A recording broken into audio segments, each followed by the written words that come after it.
I recently went viral for having $30,000 in credit card debt, and it even got picked up by Newsweek. There was an article featuring my credit card debt. And throughout the comments, a lot of people have been recommending probably not something you want to get picked up by Newsweek for. Different, financial gurus. And of course, people have been recommending Dave Ramsey. So here is why I do not subscribe to Dave Ramsey's snowball effect and his approach in general. So for starters, the entire premise of his plan hinges on having extra money to put towards. So you pay off everything. You pay your bills, you pay all your credit cards, you pay all your debts, and then any extra money you have, stop right there. Who the has extra money?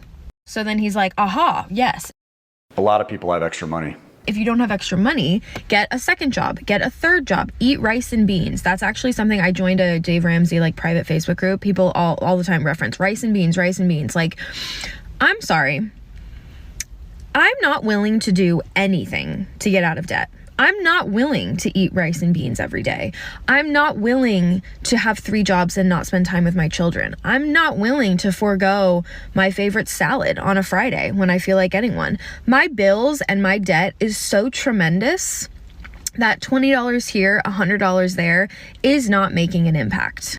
The cost of living and low wages is to blame for the financial woes of most Americans. And being told that we can incrementally make these big differences if we just give up our quality of life for 5-10 years is absurd. I turned my $30,000 in credit card loans into a loan consolidation with an 8% interest rate. We're paying about $1,500 a month to pay that off. Good God. All right, listen, I'm a lifestyle advocate here. I really want people to live their dream lives. It took a long time for me.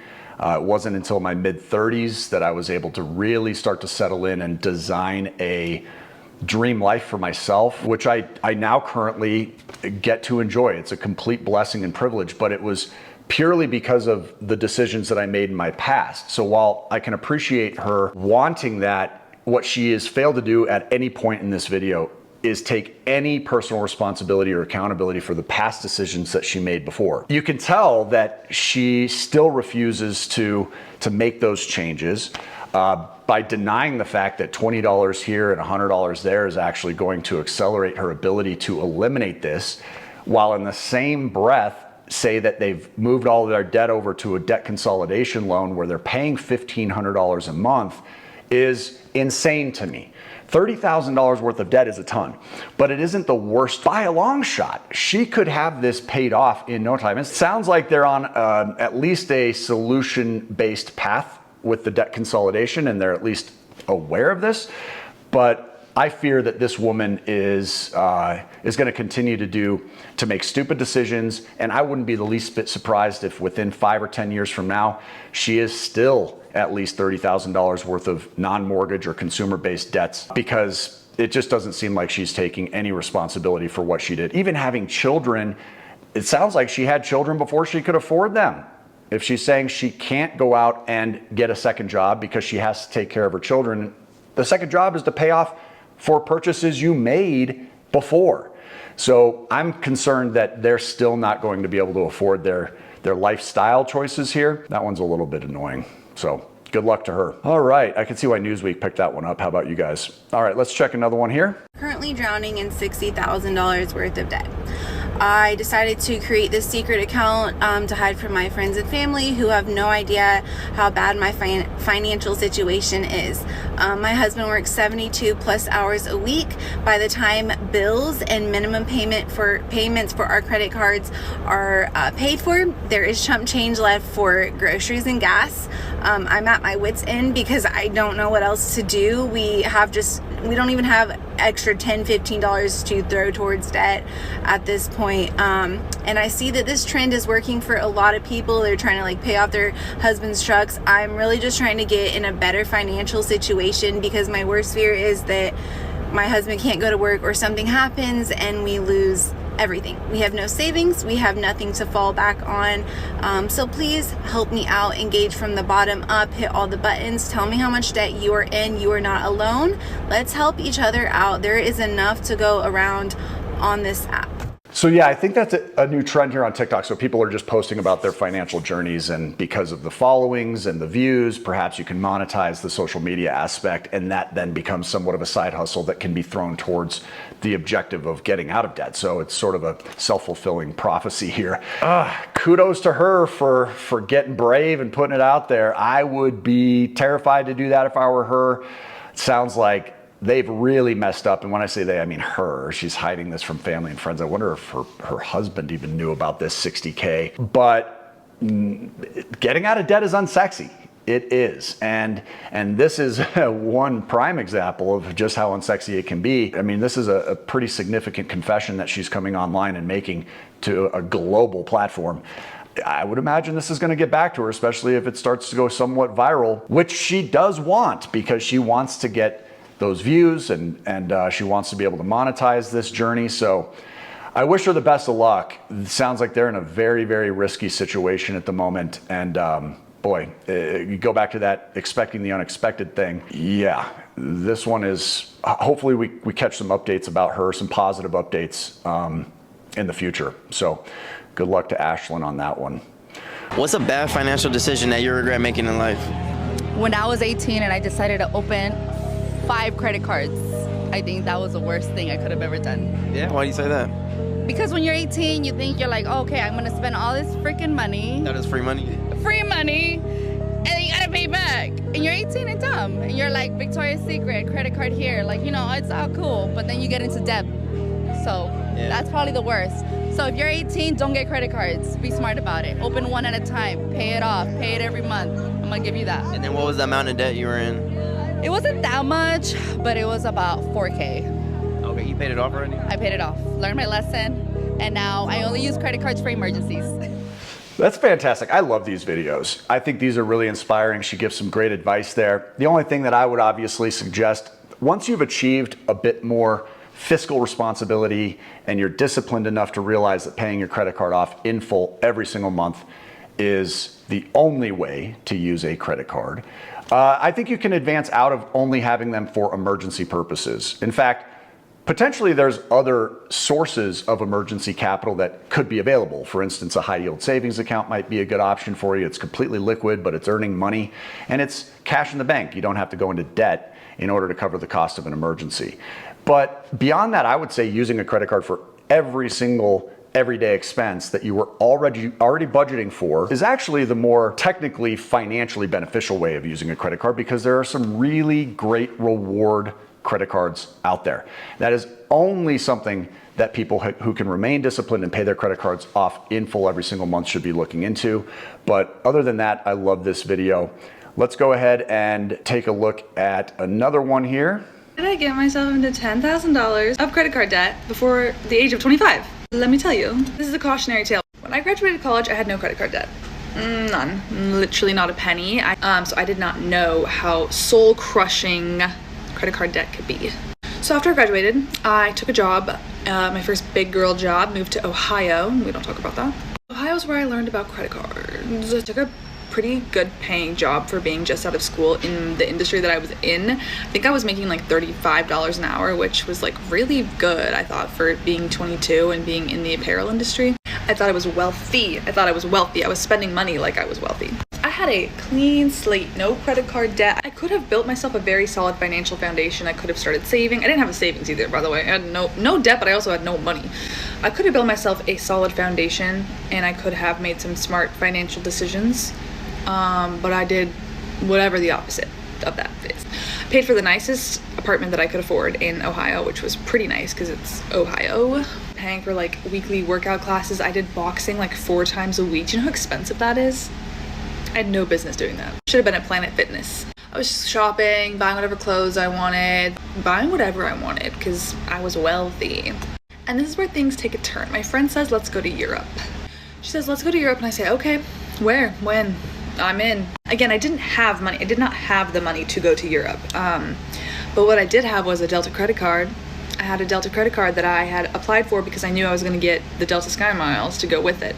So I bought a ticket to Ireland. I think it cost me $500 after the whole Delta Sky Miles thing, which honestly, it was a steal. I was like, great. This video is pretty long, 7 minutes. I'm not going to go through the whole thing. I see where this is going.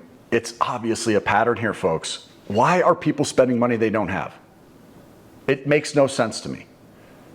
This is the type of society that we've grown up accepting.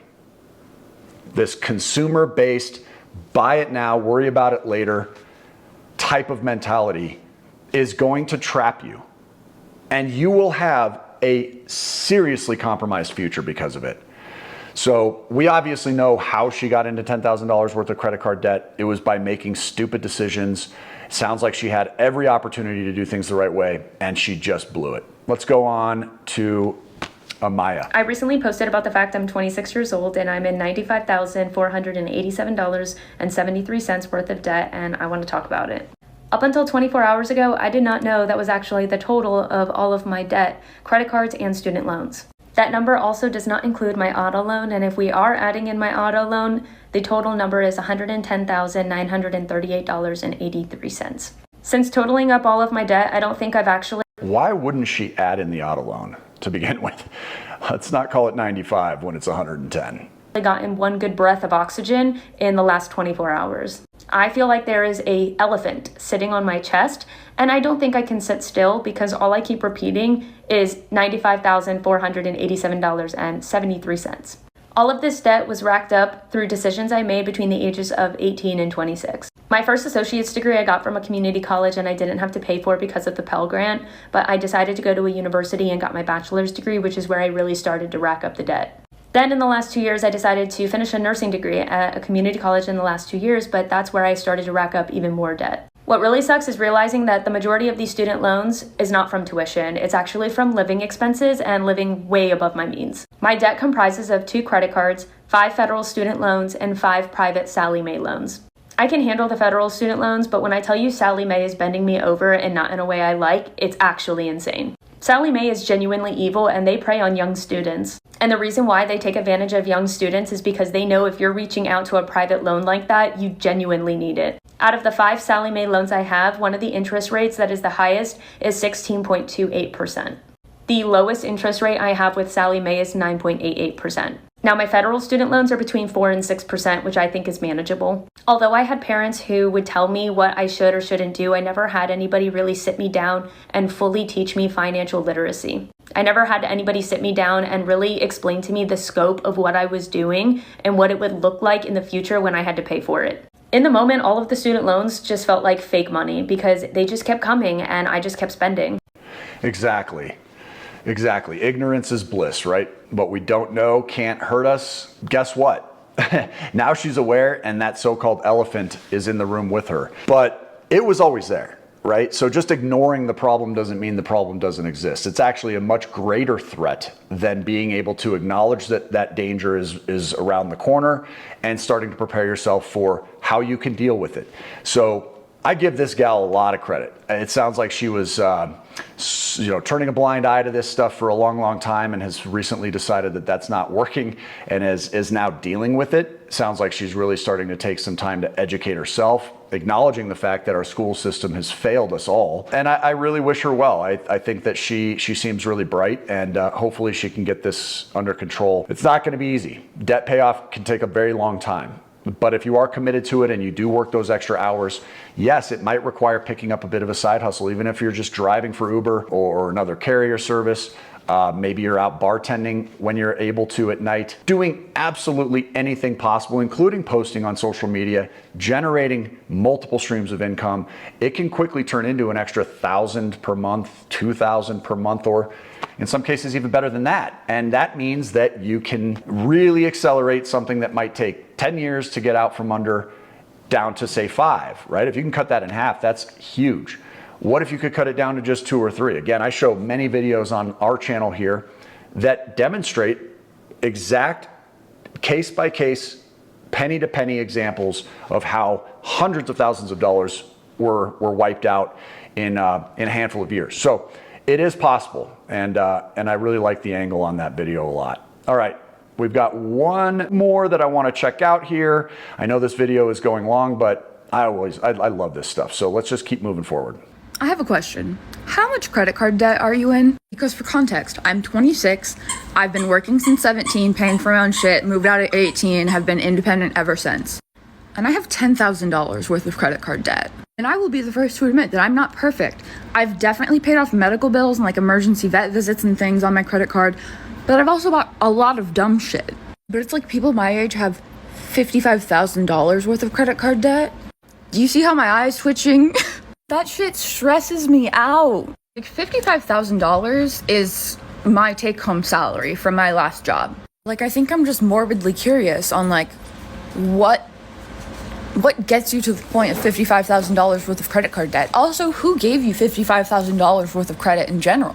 It's shockingly not that hard to get access to $55,000, and in some cases, a lot more than that. So this is not the problem, getting access to the money. The problem is the right people getting access to the problem. People that are going to be responsible with that money. If you're the type of person that is unable to control your impulses, to not purchase things unnecessarily, to buy stuff before you can afford them, and finding investments for your future prior to going out and splurging on the crap that frankly you probably don't even remember you bought, a couple weeks later, much less a year later. Stuff that you simply set down and forget about and it collects dust. Guys, consumer-based purchasing is easier than ever. It's just a couple clicks with our thumb, and it's a massive problem. And you add sports betting into that, don't even get me started. We'll do a video on that as well. With that, I'm gonna leave you guys here. Thank you for joining us today.